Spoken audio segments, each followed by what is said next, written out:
ఇది జాంబవంతుడు చెప్పినటువంటి పరమ సత్యమైనటువంటి మాట. ఆయన అన్నాడు, ఓ హనుమ, హనుమన్ హరిరాజస్య, వానరములకన్నిటికీ రాజైనటువంటి ఓ హనుమ, సుగ్రీవస్య సమోహ్యపి, నువ్వు నీ వినయము చేత సుగ్రీవుడి దగ్గర ఒక మంత్రిగా సేవిస్తున్నావు, కానీ నువ్వు సుగ్రీవుడి కన్నా తక్కువ వాడవు కాదు. సుగ్రీవుడితో సమానమైనటువంటి బలపరాక్రమములున్నవాడివి. అది రామలక్ష్మణయోశ్చాపి, రామలక్ష్మణులు ఇద్దరూ ఎంతటి తేజోవంతులు బలవంతులో నీవు కూడా అంతటి వాడవి. తేజసాచ బలీనచ, తేజస్సు ఎందు బలము ఎందు ఆ ముగ్గురి కన్నా నువ్వు ఎంత మాత్రము తక్కువ వాడివి కావు. అటువంటి వాడివి ఇవాళ 100 యోజనముల సముద్రాన్ని దాటడం నీకు పెద్ద లెక్క కాదు. కానీ నీ బలాన్ని నువ్వు మర్చిపోయావు. హనుమా ఉత్తిష్ట హరిషార్దూల లంఘయస్వ మహార్ణవం పరాహి సర్వభూతానాం హనుమన్యా గతిస్తవ అన్నాడు.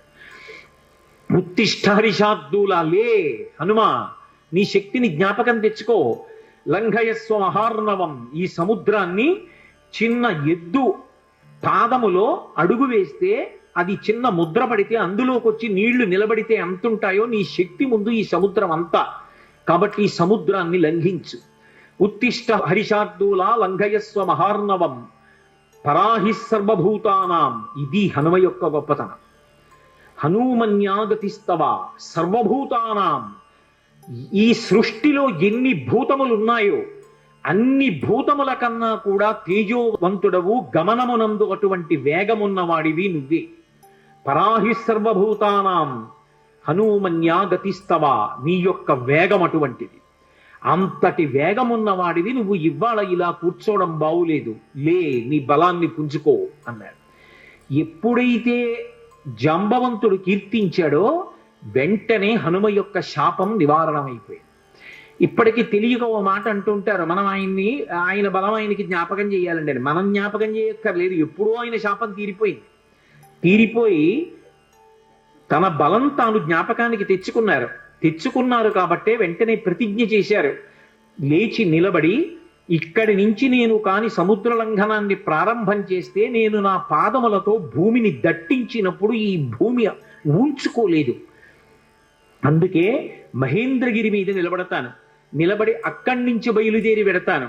నాకిప్పుడు ఎంత సంతోషంగా ఉందంటే, అపారమైనటువంటి వేగము కలిగినటువంటి బంగారు రెక్కలు అల్లారుస్తూ ప్రయాణించేటటువంటి గరుత్మంతుడు సముద్రం మీద తీవ్రమైన వేగంతో వెడుతూ పావుల్ని తన్నుకుపోతుంటే ఏకకాలంలో ఆ గరుత్మంతుడి చుట్టూ కొన్ని 100 పర్యాయములు ప్రదక్షిణం ఆచరించగలను. సముద్రానికి ఉత్తర తీరంలో నిలబడి వంగి ఉత్తర తీరాన్ని నా చేతితో స్పృశించగలను. గోష్పదీకృతమారాసిం మచకీకృత రక్షసం రామాయణ మహామాలా రత్నం వందే అనిలాత్మజం.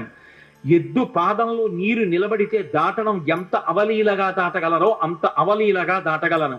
ఈ పర్వతములతో, నదులతో, సముద్రంతో శోభిస్తున్నటువంటి ఈ భూమండలాన్నంతటినీ తిరగవేసి సముద్రంలో కలిపేయగలను. పర్వతాలనన్నిటినీ కూడా నా తొడల వేగంతో చూర్ణం చెయ్యగలను. ఆకాశాన్ని ఉరుసుకుంటున్నాడా అన్నట్టుగా ఆకాశ మార్గంలో ఈ సముద్రాన్ని దాటి ఆమలి ఒడ్డుకు చేరగలను. ఇప్పుడే బయలుదేరుతానని మహానుభావుడు బయలుదేరారు.